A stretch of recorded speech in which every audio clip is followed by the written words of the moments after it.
The Haunted Doll's House by M.R. James, 1925. Mr. Dillett pointed with his stick to an object which shall be described when the time comes, and said, "I suppose you get stuff of that kind through your hands pretty often." And when he said it, he lied in his throat, and he knew that he lied. Not once in 20 years, perhaps not once in a lifetime, could Mr. Chittenden, skilled as he was in ferreting out the forgotten treasures of half a dozen counties, expect to handle such a specimen. It was a collector's palaver, and Mr. Chittenden recognized it as such. "Stuff of that kind, Mr. Dillett? It's a museum piece, that is." "Well, I suppose there are museums that'll take anything." "I've seen one, not as good as that, years back," said Mr. Chittenden thoughtfully. "Well, that's not likely to come into the market. And I'm told they have some fine ones of that period over the water." "No, I'm only telling you the truth, Mr. Dillett, when I say that if you was to place an unlimited order with me for the very best that could be got, and you know I have facilities for getting to know such things and a reputation to maintain, well, all I can say is, I should lead you straight up to that one and say, 'I can't do no better for you than that, sir.'" "Hear, hear," said Mr. Dillett, applauding ironically with the end of his stick on the floor of the shop. "How much are you sticking the innocent American buyer for it, huh?" "Oh, I shan't be over hard on the buyer, American or otherwise. You see, it stands this way, Mr. Dillett. If I knew just a bit more about the pedigree—" "Or just a bit less," Mr. Dillett put in. "Ha ha! Oh, you'll have your jokes, sir. No, but as I was saying, if I knew just a little bit more than what I do about the piece, though anyone can see for themselves it's a genuine thing, every last corner of it, there's not been one of my men allowed to so much as touch it since it came into the shop, there'd be another figure in the price I'm asking." "And what's that? 25? Multiply that by 3 and you've got it, sir. 75's my price." "And 50's mine," said Mr. Dillett. The point of agreement was, of course, somewhere between the two. Does not matter exactly where. I think 60 guineas? But half an hour later, the object was being packed, and within an hour Mr. Dillett had called for it in his car and driven away. Mr. Chittenden, holding the check in his hand, saw him off from the door with smiles, and returned, still smiling, to the parlor where his wife was making the tea. He stopped at the door. "It's gone," he said. "Thank God for that," said Mrs. Chittenden, putting down the teapot. "Mr. Dillett, was it?" "Yes, it was." "Well, I'd sooner it was him than another." "Oh, I don't know. He ain't a bad fellow, my dear." "Maybe not, but in my opinion he'd be none the worse for a bit of a shake-up." "Well, if that's your opinion, it's my opinion he's put himself into the way of getting one. Anyhow, we shan't have no more of it, and that's something to be thankful for." And so Mr. and Mrs. Chittenden sat down to tea. And what of Mr. Dillett and his new acquisition? What it was, the title of the story will have told you. What it was like? I shall have to indicate that as well as I can. There was only just enough room for it in the car. Mr. Dillett had to sit with the driver. He had also to go slow, for though the rooms of the doll's house had all been stuffed carefully with soft cotton wool, jolting was to be avoided, in view of the immense number of small objects which thronged them, and the 10-mile drive was an anxious time for him, in spite of all the precautions he insisted upon. At last, his front door was reached, and Collins, the butler, came out. "Look here, Collins, you must help me with this thing. It's a delicate job. We must get it out upright, see? It's full of little things that mustn't be displaced more than we can help. Let's see, where shall we have it?" He paused, considering. "Really, I think I shall have to put it in my own room, to begin with at any rate. On the big table. That's it." It was conveyed, with much talking, to Mr. Dillett's spacious room on the first floor, looking out on the drive. The sheeting was unwound from it, and the front was thrown open, and for the next hour or two, Mr. Dillett was fully occupied in extracting the padding and setting in order the contents of the rooms. When this thoroughly congenial task was finished, I must say that it would have been difficult to find a more perfect and attractive specimen of a doll's house in Strawberry Hill Gothic than that which now stood on Mr. Dillett's large knee-hole table, lighted up by the evening sun which came slanting through 3 tall sash windows. It was quite 6 feet long, including the chapel or oratory which flanked the front on the left as you faced it, and the stable on the right. The main block of the house was, as I have said, in the Gothic manner. That is to say, the windows had pointed arches and were surmounted by what are called ogival hoods, with crockets and finials such as we see on the canopies of tombs built into church walls. At the angles were absurd turrets covered with arched panels. The chapel had pinnacles and buttresses, and a bell in the turret and colored glass in the windows. When the front of the house was open, you saw 4 large rooms: bedroom, dining room, drawing room, and kitchen, each with its appropriate furniture in a very complete state. The stable on the right was in 2 stories, with its proper complement of horses, coaches, and grooms, and with its clock and Gothic cupola for the clock bell. Pages, of course, might be written on the outfit of the mansion. How many frying pans, how many gilt chairs, what pictures, carpets, chandeliers, 4 posters, table linen, glass, crockery, and plate it possessed. But all this must be left to the imagination. I will only say that the base, or plinth, on which the house stood, for it was fitted with one of some depth which allowed of a flight of steps to the front door and a terrace partly balustraded, contained a shallow drawer, or drawers, in which were neatly stored sets of embroidered curtains, changes of raiment for the inmates, and, in short, all the materials for an infinite series of variations and refittings of the most absorbing and delightful kind. Quintessence of Horace Walpole, that's what it is. He must have had something to do with the making of it. Such was Mr. Dillet's murmured reflection as he knelt before it in a reverent ecstasy. Simply wonderful. This is my day, and no mistake. £500 coming from this morning for the cabinet which I never cared about. And now this tumbling into my hands for 1/10, at the very most, of what it would fetch in town. Well, well, well. It almost makes one afraid something'll happen to counter it. Let's have a look at the population, anyhow. Accordingly, he set them before him in a row. Again, here is an opportunity, which some would snatch at, of making an inventory of costume. I am incapable of it. There were a gentleman and lady, in blue satin and brocade respectively. There were 2 children, a boy and a girl.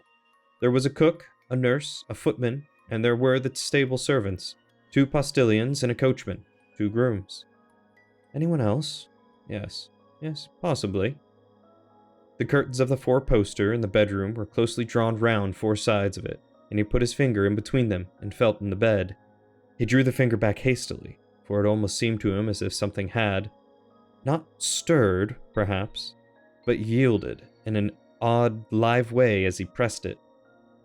Then he put back the curtains, which ran on rods in the proper manner, and extracted from the bed a white-haired old gentleman in a long linen nightdress and cap, and laid him down by the rest. The tale was thus complete. Dinner time was now near, so Mr. Dillet spent but 5 minutes putting the lady and children into the drawing-room, the gentleman into the dining-room, the servants into the kitchen and stables, and the old man back into his bed. He retired into his dressing-room next door, and we see or hear no more of him until something like 1 o'clock in the night. His whim was to sleep surrounded by some of the gems of his collection. The big room in which we have seen him contained his bed. Bath, wardrobe, and all the appliances of dressing were in a commodious room adjoining, but his 4-poster, which itself was a valued treasure, stood in the large room where he sometimes wrote, and often sat and received visitors. Tonight, he repaired to it in a highly complacent frame of mind.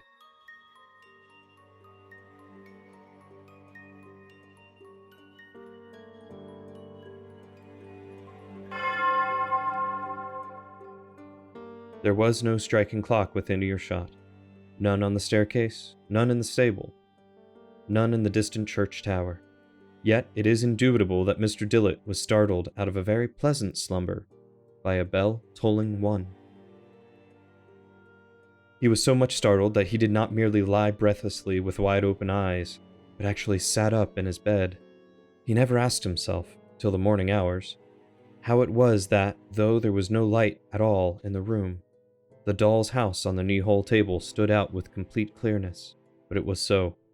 The effect was that of a bright harvest moon shining full on the front of a big white stone mansion. A quarter of a mile away it might be, and yet every detail was photographically sharp. There were trees about it too, trees rising behind the chapel and the house. He seemed to be conscious of the scent of a cool, still September night. He thought he could hear an occasional stamp and clink from the stables, as of horses stirring.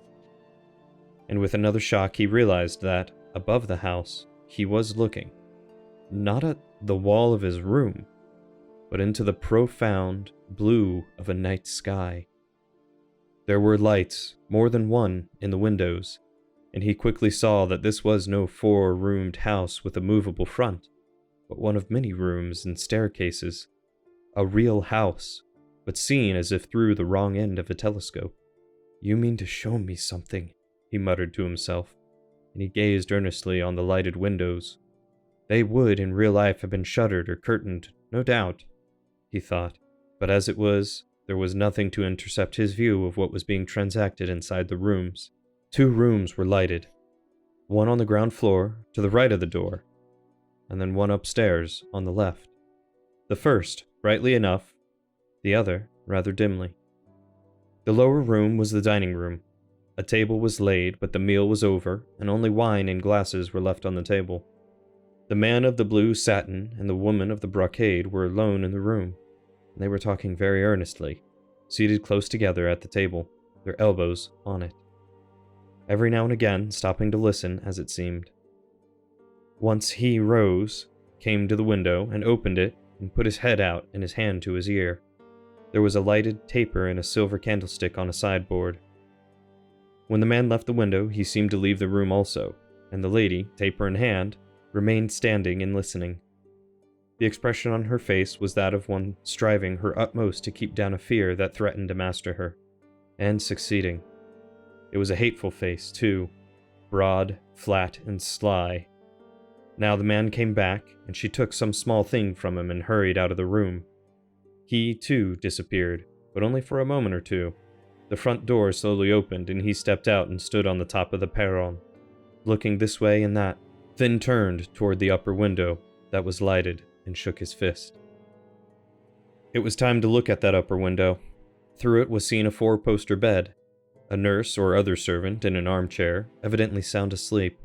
In the bed, an old man lying, awake, and one would say anxious, from the way in which he shifted about and moved his fingers, beating tunes on the coverlet. Beyond the bed, a door opened. Light was seen on the ceiling, and the lady came in. She set down her candle on a table, came to the fireside, and roused the nurse. In her hand she had an old-fashioned wine bottle, ready and uncorked. The nurse took it, poured some of the contents into a little silver saucepan, adding some spice and sugar from the castors on the table, and set it to warm on the fire. Meanwhile, the old man in the bed beckoned feebly to the lady, who came to him, smiling, took his wrist as if to feel his pulse, and bit her lip as if in consternation. He looked at her anxiously, and then pointed to the window and spoke. She nodded and did as the man below had done, opened the casement and listened, perhaps rather ostentatiously, then drew her head in and shook it, looking at the old man, who seemed to sigh. By this time, the posset on the fire was steaming, and the nurse poured it into a small, 2-handled silver bowl and brought it to the bedside. The old man seemed disinclined for it, and was waving it away, but the lady and the nurse together bent over him and evidently pressed it upon him. He must have yielded, for they supported him into a sitting position and put it to his lips. He drank most of it, in several draughts, and they laid him down. The lady left the room, smiling good night to him, and took the bowl, the bottle, and the silver saucepan with her. The nurse returned to the chair, and there was an interval of complete quiet. Suddenly, the old man started up in bed, and he must have uttered some cry, for the nurse started out of her chair and made but one step of it to the bedside. He was a sad and terrible sight, flushed in the face, almost to blackness, the eyes glaring whitely, both hands clutching at his heart, foam at his lips. For a moment the nurse left him, ran to the door, flung it wide open, and one supposes, screamed aloud for help, and then darted back to the bed and seemed to try feverishly to soothe him, to lay him down, anything. But as the lady, her husband, and several servants rushed into the room with horrified faces, the old man collapsed under the nurse's hands and lay back, and the features, contorted with agony and rage, relaxed slowly into calm. A few moments later, lights showed out to the left of the house, and a coach with flambeaux drove up to the door. A white-wigged man in black got nimbly out and ran up to the steps, carrying a small leather trunk-shaped box. He was met in the doorway by the man and his wife, she with her handkerchief clutched between her hands, he with a tragic face, but retaining his self-control. They led the newcomer into the dining room, where he set his box of papers on the table, and, turning to them, listened with a face of consternation at what they had to tell. He nodded his head again and again, threw out his hands slightly, declined, it seemed, offers of refreshment and lodging for the night, and within a few minutes came slowly down the steps, entering the coach and driving off the way he had come. As the man in blue watched him from the top of the steps, a smile not pleasant to see stole slowly over his fat, white face. Darkness fell over the whole scene as the lights of the coach disappeared. But Mr. Dillett remained sitting up in the bed. He had rightly guessed that there would be a sequel. The house front glimmered out again before too long, but now there was a difference. The lights were in other windows, one at the top of the house, the other illuminating the range of colored windows of the chapel. How he saw through these is not quite obvious, but he did. The interior was as carefully furnished as the rest of the establishment, with its minute red cushions on the desks, its Gothic stall canopies and its western gallery and pinnacled organ with gold pipes. On the center of the black and white pavement was a bier. 4 tall candles burned at the corners. On the bier was a coffin covered with a pall of black velvet. As he looked, the folds of the pall stirred. It seemed to rise at one end. It slid downwards. It fell away, exposing the black coffin with its silver handles and nameplate. One of the tall candlesticks swayed and toppled over. Ask no more, but turn, as Mr. Dillett hastily did, and look in at the lighted window at the top of the house, where a boy and girl lay in 2 truckle beds, and a 4-poster for the nurse rose above them. The nurse was not visible for the moment, but the father and mother were there, now in mourning, but with very little sign of mourning in their demeanor. Indeed, they were laughing and talking with a good deal of animation, sometimes to each other and sometimes throwing a remark to one or other of the children and again laughing at the answers. Then the father was seen to go on tiptoe out of the room, taking with him as he went a white garment that hung on a peg near the door. He shut the door after him. A minute or two later, it was slowly opened again, and a muffled head poked around it. A bent form of sinister shape stepped across the truckle beds, and suddenly stopped, threw up its arms and revealed, of course, the father, laughing. The children were in agonies of terror, the boy with the bedclothes over his head, the girl throwing herself out of bed into her mother's arms. Attempts at consolation followed. The parents took their children on their laps, patted them, picked up the white gown and showed there was no harm in it. And so forth, and at last, putting the children back into bed, left the room with encouraging waves of the hand. As they left it, the nurse came in and soon the light died down. Still, Mr. Dillett watched immovable. A new sort of light, not of lamp or candle, a pale ugly light, began to dawn around the door case at the back of the room. The door was opening again. The seer does not like to dwell upon what he saw entering the room. He says it might be described as a frog, the size of a man, but it had scanty white hair about its head. It was busy about the truckle beds, but not for long. The sound of cries, faint as if coming out of a vast distance, but even so infinitely appalling, reached the ear. There were signs of a hideous commotion all over the house. Lights passed along and up, and doors opened and shut, and running figures passed within the windows. The clock in the stable turret tolled 1, and darkness fell again. It was only dispelled once more to show the house front. At the bottom of the steps, dark figures were drawn up in 2 lines, holding flaming torches. More dark figures came down the steps, bearing first one, then another small coffin, and the lines of torch-bearers with the coffins between them moved silently, onward to the left. The hours of night passed on, never so slowly, Mr. Dillett thought. Gradually, he sank down from sitting to lying in his bed, but he did not close an eye, and early next morning he sent for the doctor. The doctor found him in a disquieting state of nerves and recommended sea air. To a quiet place on the East Coast he accordingly repaired, by easy stages in his car. One of the first people he met on the seafront was Mr. Chittenden, who, it appeared, had likewise been advised to take his wife away for a bit of a change. Mr. Chittenden looked somewhat askance upon him when they met, and not without cause. "Well, I don't wonder at you being a bit upset, Mr. Dillett. What? Why, yes, I might say horrible upset, to be sure, seeing what me and my poor wife went through ourselves. But I put it to you, Mr. Dillett, one of two things. Was I going to scrap a lovely piece like that one on the one hand? Was I going to tell the customers, I'm selling you a regular picture palace drama in real life of the olden times, billed to perform regular at 1 o'clock a.m.? Why, what would you have said yourself? And the next thing you know, two justices of the peace in the back parlor and poor Mr. and Mrs. Chittenden off in a spring cart to the country asylum, and everyone in the street saying, I thought it would come to that. Look at the way the man drank. And me next door, or next door but one, to a total abstainer, as you know. Well, there was my position. What, me have it and back in the shop? Well, what do you think? But I'll tell you what I will do. You shall have your money back. Buy the £10 I paid for it, and you make what you can. Later in the day, in what is offensively called the smoke room of the hotel, a murmured conversation between the two went on for some time. How much do you really know about that thing and where it came from? Honest, Mr. Dillett, I don't know the house. Of course, it came out of the lumber room of a country house. That anyone could guess, but I'll go as far as to say this. I believe it's not 100 miles from this place. Which direction and how far, I've no notion. I'm only judging by my guesswork. The man as I actually paid the check to ain't one of my regular men, and I've lost sight of him. But I have an idea that this part of the country was his beat, and that every word I can tell you. But now, Mr. Dillett, there's one thing that rather physics me. That old chap, I suppose you saw him drive up the door. I thought so. Now, would he have been the medical man, do you take it? My wife would have it so, but I stuck to it that was the lawyer, because he had papers with him. One he took out was folded up. I agree, said Mr. Dillett.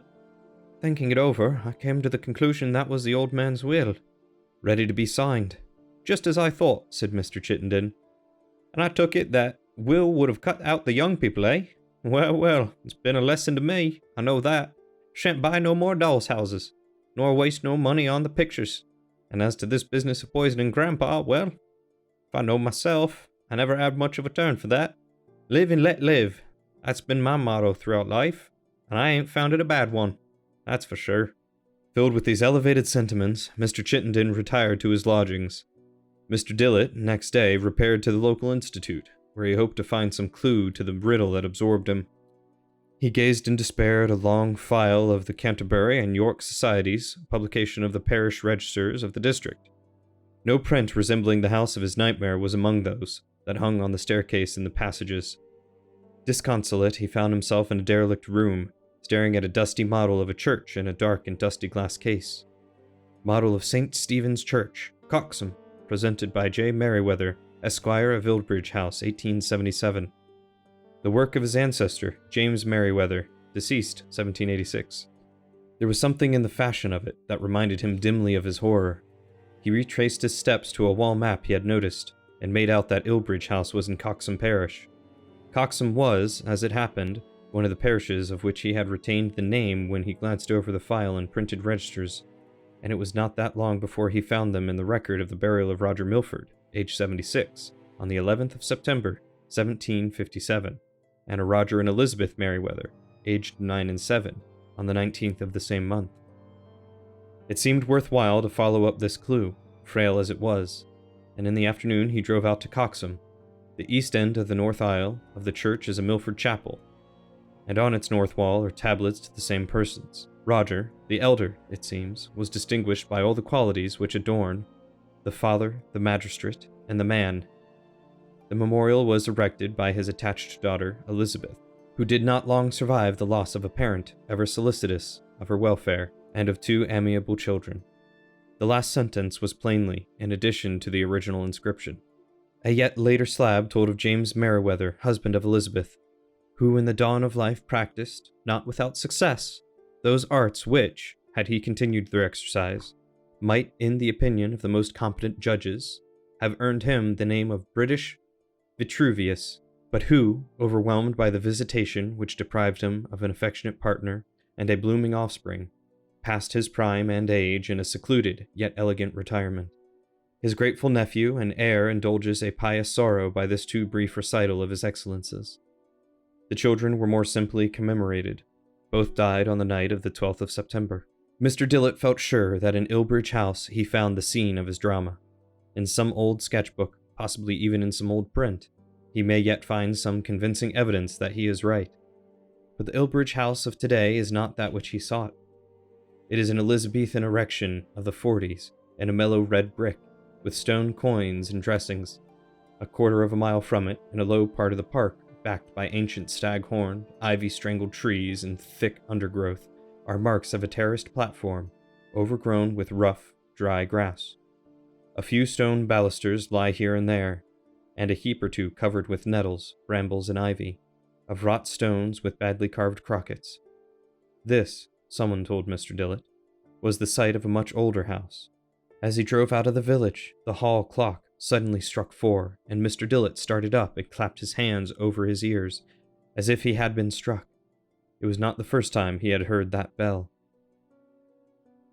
Awaiting an offer from the other side of the Atlantic, the doll's house still reposes, carefully sheeted, in a loft over Mr. Dillett's stables, whither Collins conveyed it on the day when Mr. Dillett started for the sea coast.